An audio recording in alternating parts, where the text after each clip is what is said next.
writing at the same time. There's very, very little downtime where you're not just doing something.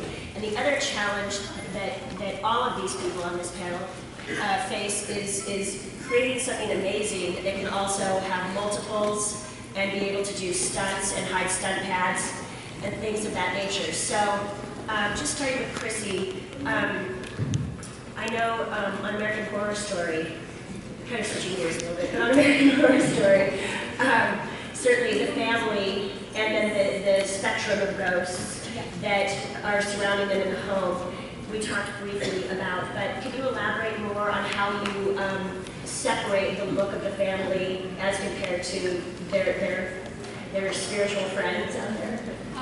There are several tricks that you can do to use visual elements to enhance the story. And some of the common ones is color palette, silhouette, proportions. But for American Horror Story, we started the family. It was a modern day family. And when I first started working with Ryan, Lou Eyrich, who's the costume designer from Glee, did the pilot. And then I did the series. And we kind of flipped because I also did the pilot on Pan Am, and Anne Crabtree did the series. So that does happen sometimes. We end up flipping for some reason or another. But anyway, so when Lou started it, Ryan Murphy wanted the family to look very bruised. So we took those words and interpreted it as using that as our color palette for the family. But then when we're working with all these ghosts, when you first meet different characters in American Horror Story, the viewer should not know if that ghost is somebody from today or if they are in fact as a ghost. And I think sometimes the writers didn't know if they were going to be ghosts, so that made it even more challenging. If your writer doesn't know, how can you interpret it? So then, you know, halfway through the episode you get like a new set of scenes and it's like, lo and behold, oh, they're ghosts from the 30s. Whoops! And you like reboot it and get that 30s silhouette. But the way to, when you're working on a show like American Horror Story, when those scripts were coming in 24 hours before we were filming, we had an incredibly talented, very well, incredibly educated crew, and I just had an amazing team, and we just would turn it out every 24 hours. Every 5 days we had a new script, so it was pretty intense. How many people are on your crew? Do you have? On that show, I ended up with about 12 to 13 people in my department, but it was so fast and so insane that we actually had to go to a costume sewing facility called Muto Little. Unfortunately, they were right around the corner from Paramount Studios, and literally they had sometimes up to 15 to 20 people sewing our costumes overnight for the next day. It was, actually I've done a lot of shows, that was, probably takes the prize. Yeah, it's amazing though. And do you find that you have any time to research anything before, you know, requesting it of yourself, and you know, as far as periods go? Are you able to quickly research and dole out to the people? Fortunately, the research I have done I've done a lot of period shows.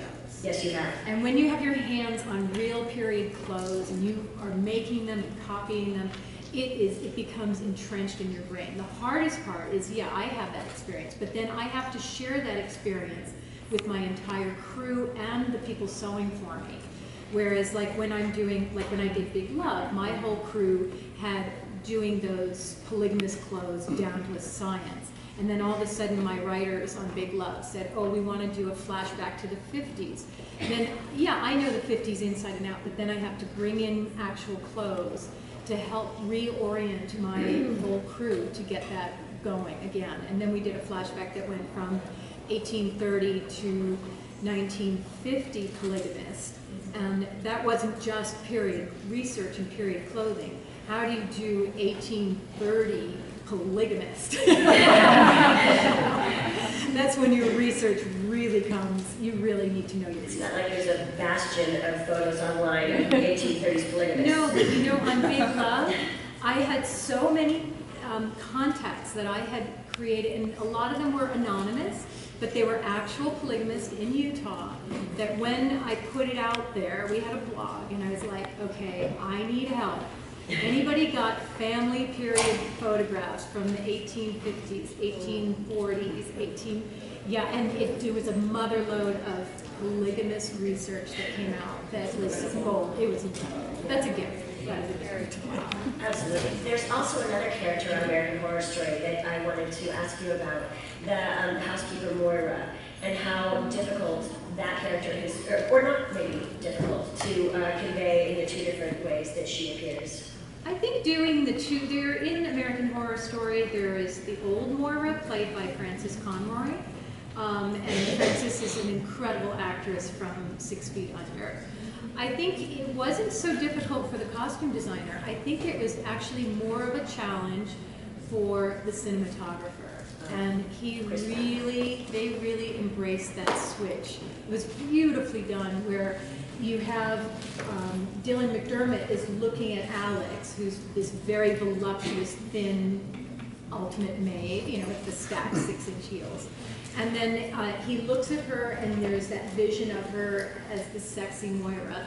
But then when Connie Britton turns around, the wife, and looks at Moira, she's Frances Conroy. And that's really the brilliance of the cinematographer. I can't take that. Well, certainly it informs how you design your costumes, and that's, you know, it's a huge... And with that costume, then it's all about silhouette. It's about the fit and the silhouette, and by having the white collar, that's exactly the same. All the details are the same, but one's short and one's long. Overnight. Again, creative overnight. What else do you find to be your favorite piece of being a costume designer? What is, out of the different facets that we go through? I love the research. I do, because then it's digging in for a new story, and you're discovering a new group of people, a new culture. I love that part. But then I also love working with my crew and sort of inspiring everybody to just embrace it. Like when I first started Big Love, I didn't want to do a show about polygamists. But then there was this amazing story to be told, and then it was a gift to be the designer telling that story. And it was also really amazing to take fashionistas like Chloe Sevigny and say, okay, honey, you're going to be up front. And then anytime that my actresses liked something that we were putting on them on Big Love, it was like, oh, you, if you like that, we've lost your character. And then we go back to going back to the basics of where's your character, and staying true to the character. Absolutely, yeah. And also, Jenni, I wanted to ask on Fringe.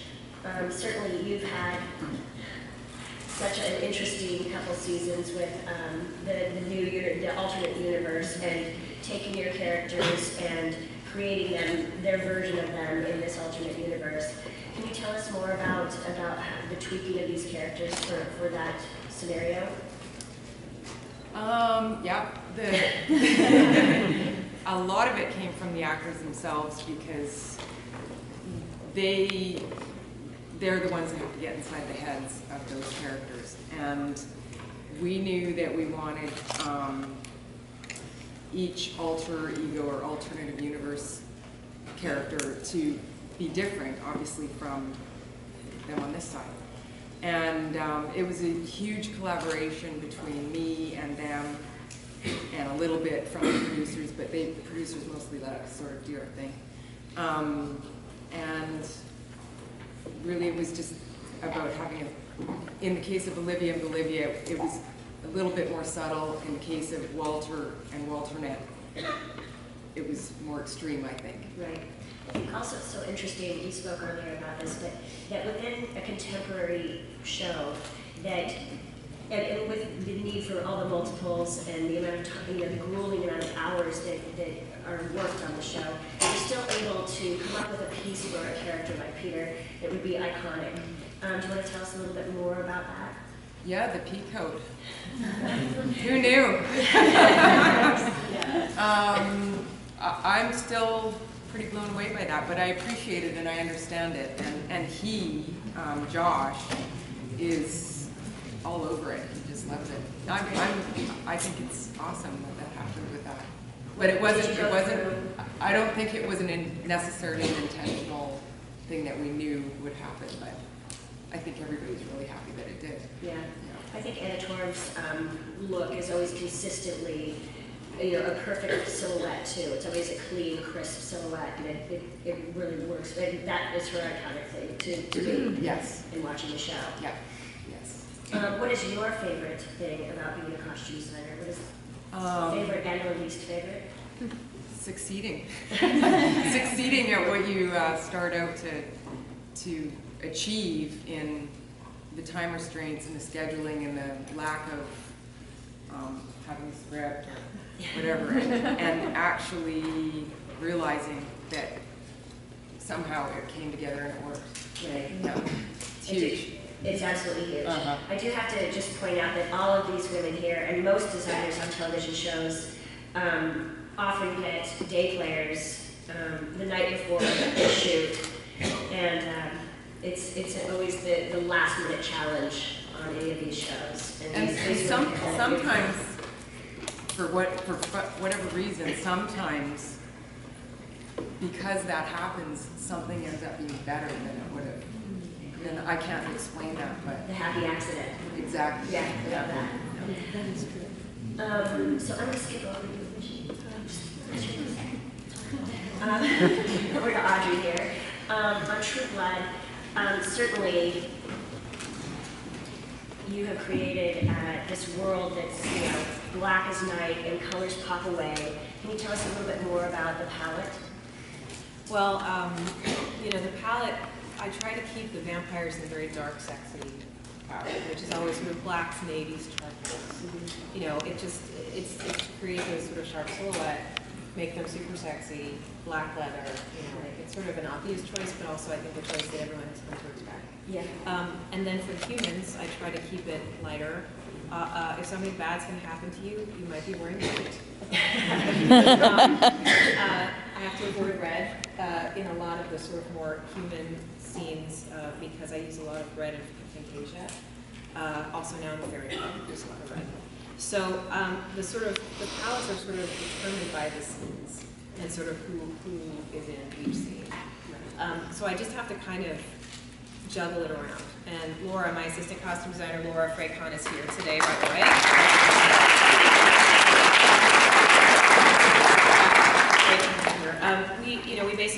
We sort of assign a color to a character for a scene, then we have to sort of carefully sort of shuffle it around, and it's always sort of a bit of a color game.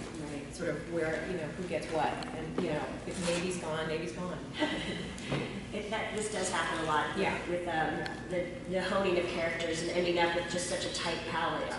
I mean, Chrisi and I have spoken, but if you want to jump back in, about how tight our palettes can be. Anyway. Oh, sometimes you design yourself into a hole. Yeah. You do. Yeah. Or, no, actually, we don't design ourselves into a hole. The producers love words, and then they say no blue, or no black, or no brown. And then, you get to the point where you're like, oh my God, it's so gray. They call you up and they say, why is everybody wearing the same color in that scene? And you're like, they took every color away. That's left. So also on that note, you had mentioned a lot of the leather and a lot of the sexy. I noticed also on the show that you use a lot of latex and things that have a sheen to them so that it pops away. Yeah. Are you constructing most of those pieces? Actually, there's an incredible place in LA called Siren, Latex Couture, and I work with them a lot. It's sort of like a sex shop slash sort of latex couture house. And I'm friendly with the owner, and I try to use their stuff a lot because it's so beautiful, and they can build stuff to order.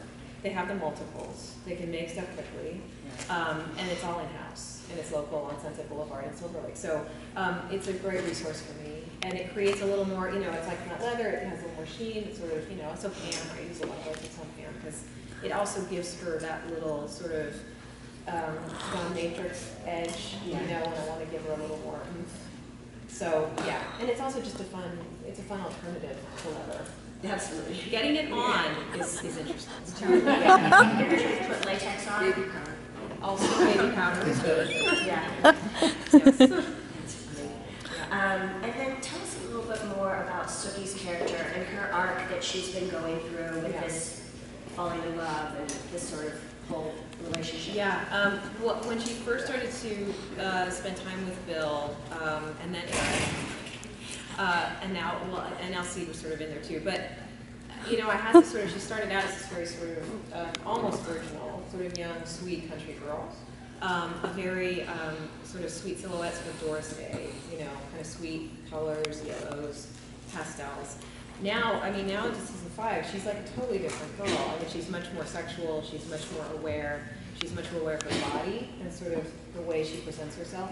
So her clothes have gotten increasingly more tight, sexy, overtly sexy, more grown up. So she's sort of just come into her own, I think, sexually on the show. Is sort of what we've been trying to do. And is her palette, would you say the palette has come along with that? Yeah, it's definitely darkened and gotten more intense. And now she'll wear, you know, reds, navies, like darker, more intense. Mm-hmm. Yeah, and this season is really different. There's a lot of sort of weird things happening this season that have, you know, we haven't been in as many dresses, and there's a lot more action this season.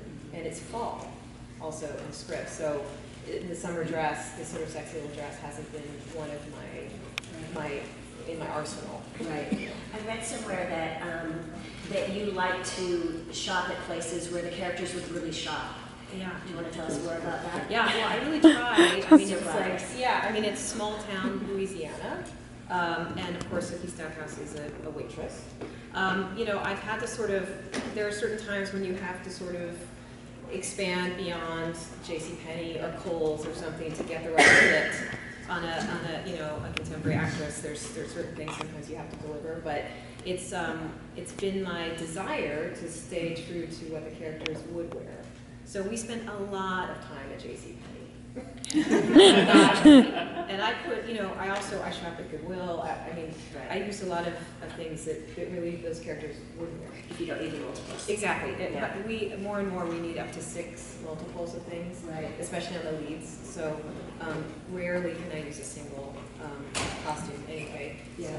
So. Jenni and I were speaking about the multiples, and because she's in Canada, it's much more difficult to get them. Just not the same resources, Right. not only for choices, but for numbers. So it's a lot of on the phone and rounding things out. Yeah. Right. Also, I know that on Fringe and on True Blood and American Horror Story, in a way too, you all have the combined issue of dealing with special effects and makeup and that sort of thing too. And I mean, Chrisi just looked really pale for a minute. Would you like to tell us about your experience? Say it again. You decline. It's a very difficult thing. It's really challenging. Yeah. Really challenging. And a lot of times because the scripts are late, the makeup, sometimes the latex cannot dry fast enough. And there's always a challenge because they always make it too thick in the neck, and then you can't merge the clothes to get them. You have the same thing. It's like too big. Yeah. And then they ask them if they can wear a turtleneck. And you cut it down the back and hand sew it in. Okay, we have to, we'd be delighted to take some questions from the audience since we're running really short on time now. So, who has a question? Really? No questions? Everybody knows what we do? Go ahead. So, we didn't really hear from Imogene yet, so I was just wondering what is the process between working with a designer and an illustrator, and when is that necessary versus not? Like, when would you design for without an illustrator versus with an illustrator? It's mostly when things have to be custom made, or if there's a crazy new element to the show. Like I could talk about what Audrey and I did with the fairies, the new fairy club. If you saw, it just aired probably 2 episodes, I think.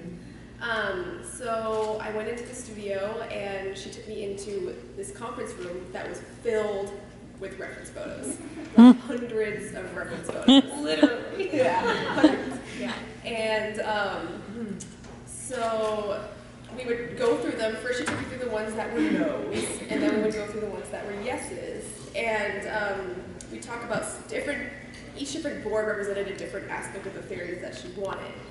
And each different photo had a certain piece that she wanted. So we would pick about 5 or so different photos per look, and she would say, I want a combination of this one, this one, this one, with this part of this, and this part of this, and voila. So we did how many? About 16 Yeah, right. of those. Uh-huh. And yeah, it was awesome. And we also had a big back and forth with production. Yeah. As I explained before about how many different ways these fairies were supposed to look. Yeah.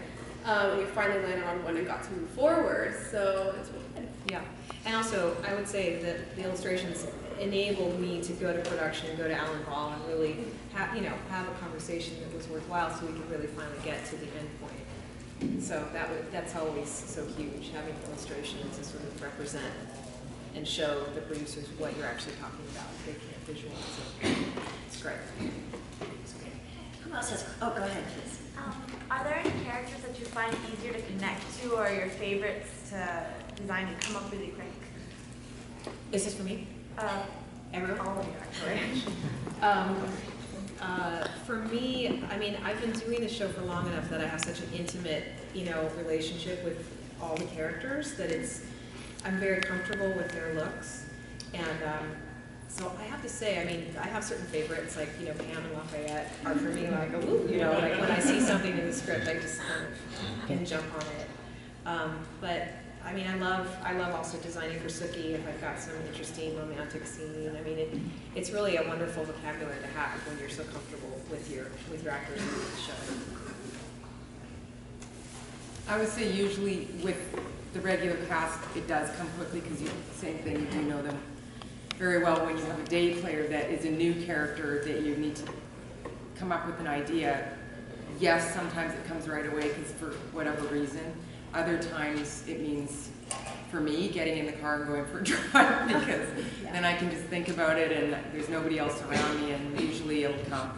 But yeah, sometimes it takes a little longer. But it all happens in the fitting room. You Yes. cannot dial it in, right? Yeah. They think you can dial it in, Yeah. and I just did a pilot in Australia, and some of my cast, they came from all over the world, and 2 of my cast that came in from England, they sent me their measurements, their pictures, and one was half as big as they said they was, the other one was half as small, and I was like, throw that out, and we started all over again in 24 hours. 1840s. Yeah. Well, oftentimes if in the fitting room is the first time that you meet them, and they have a really good idea that you hadn't even thought of, and you're like, wow, we should incorporate that, and you want to because you want to make it good. So.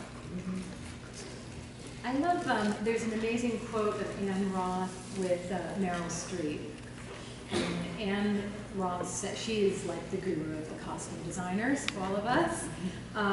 She said that when she comes into the